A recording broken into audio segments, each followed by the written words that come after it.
जिन पर कृपा भगवान की होती है उसका कोई क्या बिगाड़ सकता है। ये कहानी है महान भागवत श्री चंद्रहास जी का। केरल देश का एक मेधावी नाम राजा था। उसके पुत्र चंद्रहास हुए। उनके पिता को दूसरे राजा ने युद्ध में मार डाला। तब माता भी सती हो गई। इस विपत्ति से एक दासी उनको लेके कुंतलपुर के राजा के प्रधानमंत्री दृष्ट बुद्धि के घर में रहने और निज पुत्र करके इनको पालने लगी। जब चंद्रहास जी 5 वर्ष के हुए वह धाई भी मर गई जिन्होंने इनको पाला था। क्या बात है, जय हरि। एक दिन इनके भाग्यवश दया सिंधु श्री नारद जी कृपा करके आए और एकांत में मिले और एक श्री शालग्राम जी की छोटी सी मूर्ति देके समझा गए कि इनको धो के पी लिया करो और दिखा के खाया करो। फिर उस मूर्ति को मुख में ही रखने की युक्ति भी बता के श्री भगवान नाम का उपदेश कर गए। ये वैसे ही करते और समान वयस वाले बालकों के साथ भगवत संबंधी रसढूर खेल खेला करते थे। एक दिन दृष्ट बुद्धि के घर ब्राह्मणों का भोजन था।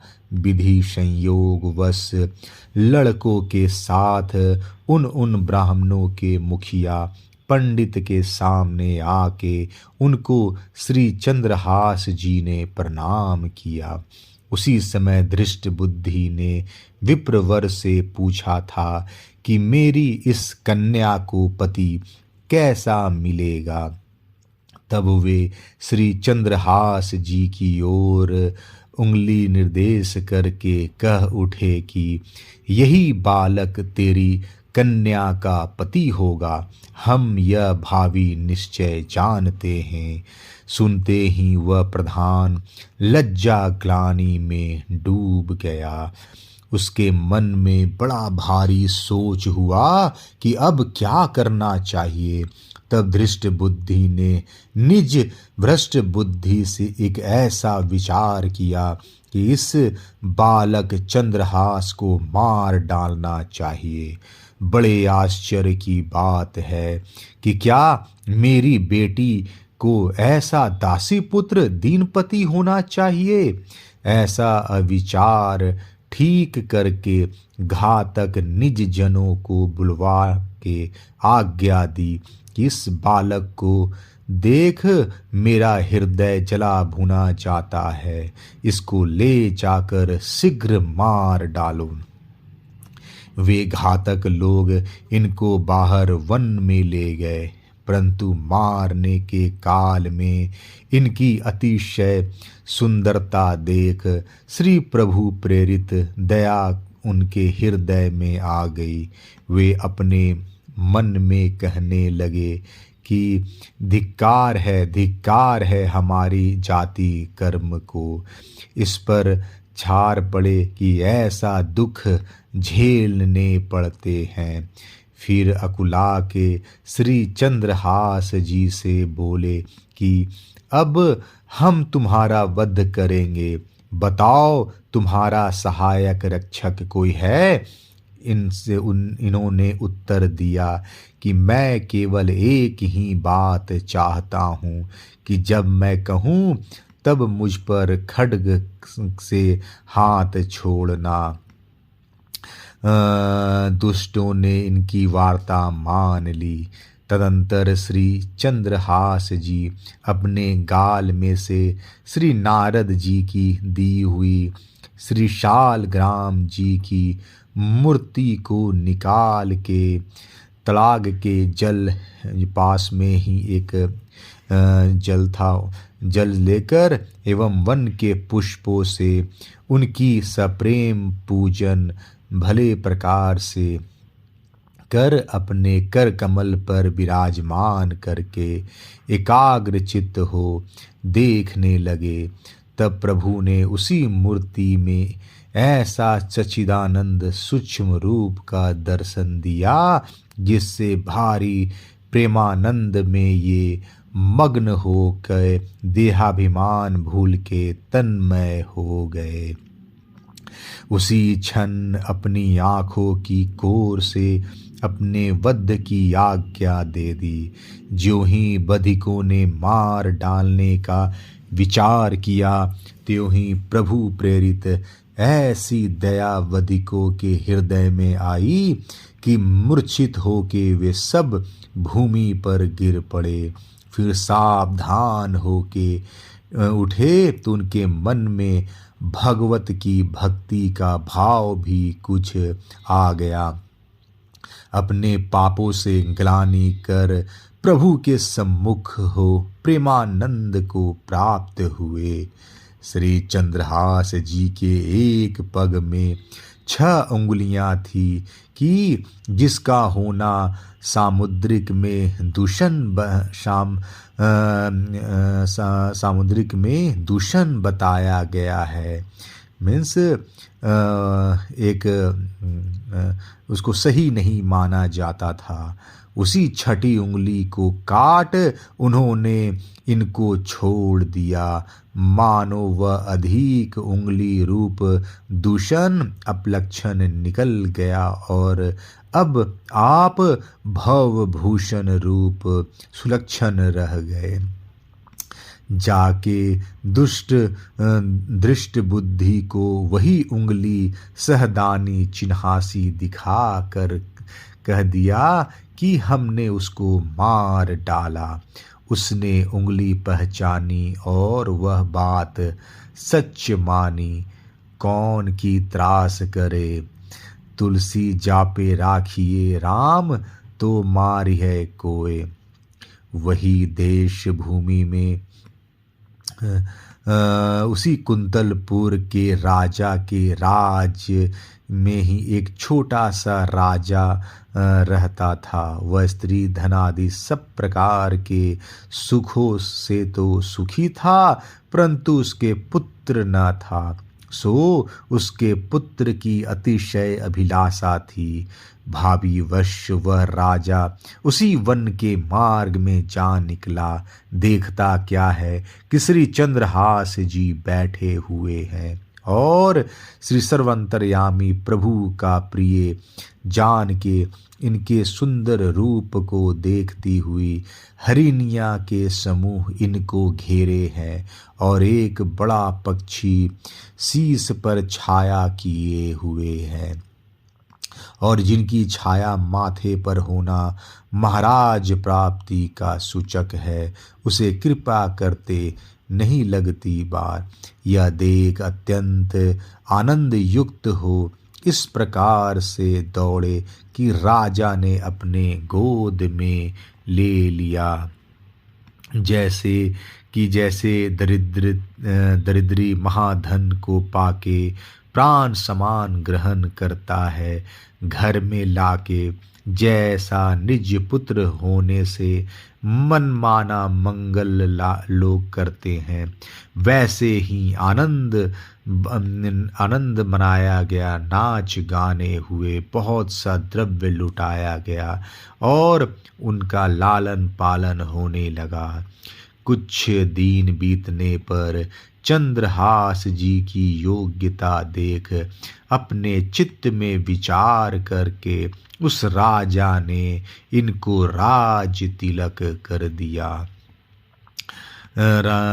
राजा होके श्री चंद्रहास जी ने अपने राज में भगवत भक्ति और प्रेमा भाव का बड़ा ही प्रचार किया। चंदनावती का राजा कलिंद जिस महाराज कुंतलपुर वाले के राज्य में था, उस महाराज को अब श्री चंद्रहास जी के यहाँ से कर नहीं पहुँचने लगा, क्योंकि साधु सेवा में ही इनका पैसा लग जाता था। कौड़ी बचती न थी। इसी से उसने कुछ सेना समेत अपने मंत्री धृष्टबुद्धि को कर लेने के लिए चंदनावती में भेजा। राजा कलिंद तथा श्री चंद्रहास जी ने अपने घर में आया हुआ जानकर उसका बड़ा आदर सत्कार किया। धृष्टबुद्धि ने पहचान लिया कि यह तो वही लड़का है जिसके वध का प्रबंध किया था। वह क्रोध से जल भून कर सोचने लगा कि अब छल से इसका वध करो। कुछ बातें बनाकर चंद्रहास जी को एक पत्र दे धृष्टबुद्धि ने अपने घर भेजा कि यह पत्र मेरे पुत्र मदन के हाथ में दीजिए। और कहिए कि जो कुछ इसमें लिखा है सो कृपा करके शीघ्र करवा दीजिए। पत्र ले उस ग्राम में पहुँचे। एक सुंदर वाटिका में जो उसी मंत्री धृष्टबुद्धि की थी ठहर के इन्होंने श्री सालग्राम जी की सेवा बड़े प्रेम से की और प्रसाद पाके श्री राम भरोसे निर्द्वंद विश्राम किया। हरि इच्छा से उनको नींद आ गई। सुख से वे सो गए। श्री हरि की इच्छा से उसी मंत्री की लड़की विषया नाम अपनी उस वाटिका में अपनी सखियों सहित आई। अचानक उसकी दृष्टि चंद्रहास जी पर पड़ी और साथ ही अति अनुरक्त और आसक्त हो गई। दूसरी ओर जा वहाँ से अपनी सहचरियों से अलग हो वह चक्कर लगा के फिर वहीं पहुंची जहाँ श्री चंद्रहास जी सोए थे।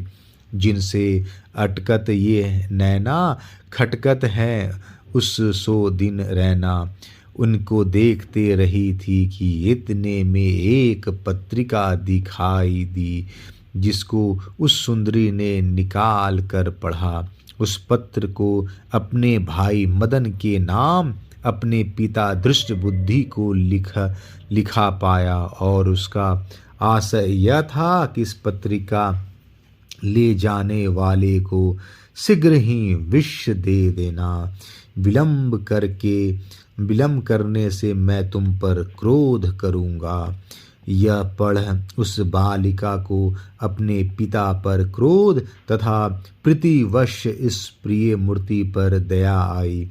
श्री हरि कृपा से उसी क्षण उसको ऐसी सूझी कि उसने बड़ी फुर्ती के साथ अपनी आँख के काजल से विष शब्द के अंत में या तो अक्षर बना दिया जिससे विष अब विष्या हो गया। श्री भगवत कृपा का मनन करती हुई प्रेम रस में भीगी वहाँ से चटपट चली और अपनी सहचरियों में आ मिली। जैसे मद्य से माती हो इसी भांति वह प्रेमाशक्त हो अपने मनोरथ की सफलता के लिए घर आई और संतुष्ट हो प्यारे के ध्यान में मग्न परमात्मा से प्रार्थना करने लगी। श्री चंद्रहास जी उठे और ठिकाने पर पहुँच के चिट्ठी दी। मदन सेन बहुत ही प्रसन्न हुआ। उसने इनको अपने गले में लगा लिया और अपना हर्ष प्रकट किया। बड़ी त्वार से ब्राह्मणों को बुला लगन शोध के भगवत कृपा से एक ही घड़ी के भीतर अपनी बहिन विष्या का विवाह चंद्रहास से कर दिया। सारी रात आनंद और दान पुण्य में व्यतीत हुआ। ऐसा उत्सव किया कि अपने से बड़े बड़े राजा से भी बढ़ के और तब भी महोत्सव से अघाता न था।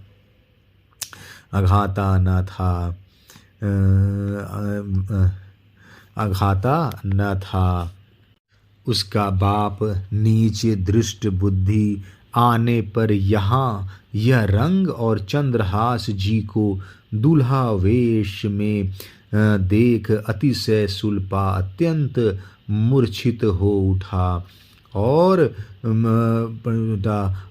परिहित धृत भागी दुर्मति क्रोधी दृष्ट बुद्धि ने अपने पुत्र से एकांत में पूछा कि अरे तूने यह क्या गड़बड़ किया।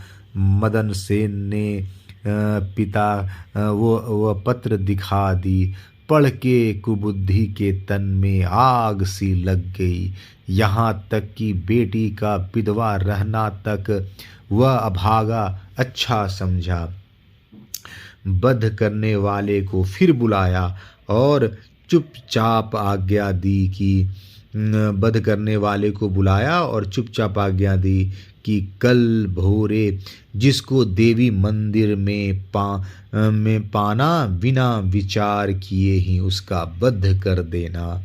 और इधर निरपराधी चंद्रहास जी से कहा कि देवी मेरी कुल पूज्य हैं, तुम प्रातः ही उठ के जाके उनकी पूजा कराओ। विवाह के अनंतर उनकी पूजा हमारे कुल की रीति से चली आती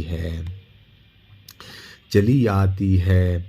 प्रभात होते स्नान और श्री सालग्राम जी की पूजा से अवकाश पा श्री चंद्रहास जी श्री देवी जी महारानी को पूजने चले। उस समय श्री सीताराम कृपा से देशाधिपति कुंतलपुर के महाराज के मन में आया कि मेरे पुत्र हैं ही नहीं, तो अब यही उत्तम होगा कि उस योग चंद्रहास को ही मैं राज तिलक कर दूं, हरि भजूं। ऐसा विचार कर मंत्री के पुत्र मदन को बुलाकर हरि कृपा से यूं कहा कि मेरे मन में यह बात आई है, जो तुम अभी अभी दौड़े जाओ अपने बहनोई चंद्रहास को लाओ। इसी समय काम कर लो, नहीं तो विलंब करने से फिर न होगा। हरि इच्छा ऐसे ही है, पीछे पछताओगे। मदन सेन प्रहर्ष में बड़ा भरा बड़े चाव से दौड़ा और चंद्रहास को महाराज के पास भेजा कि ऐसी ऐसी वार्ता है। इस मदन है इस प्रहर्ष में बड़ा चाव से दौड़ा। पंथ में ही दोनों मिले। चंद्रहास को महाराज के पास भेजा कि ऐसी ऐसी वार्ता है। इसी घड़ी महाराज वैराग और अनुराग में हैं, इस संकल्प में दृढ़ हैं। सीधे उनके पास पहुँचो, राज को प्राप्त हो। श्री देवी महारानी जी का अपमान का भय मत करो, मानसी प्रार्थना कर लो। मैं मठ में जाकर उनका पूरा सम्मान पूजन करता हूँ।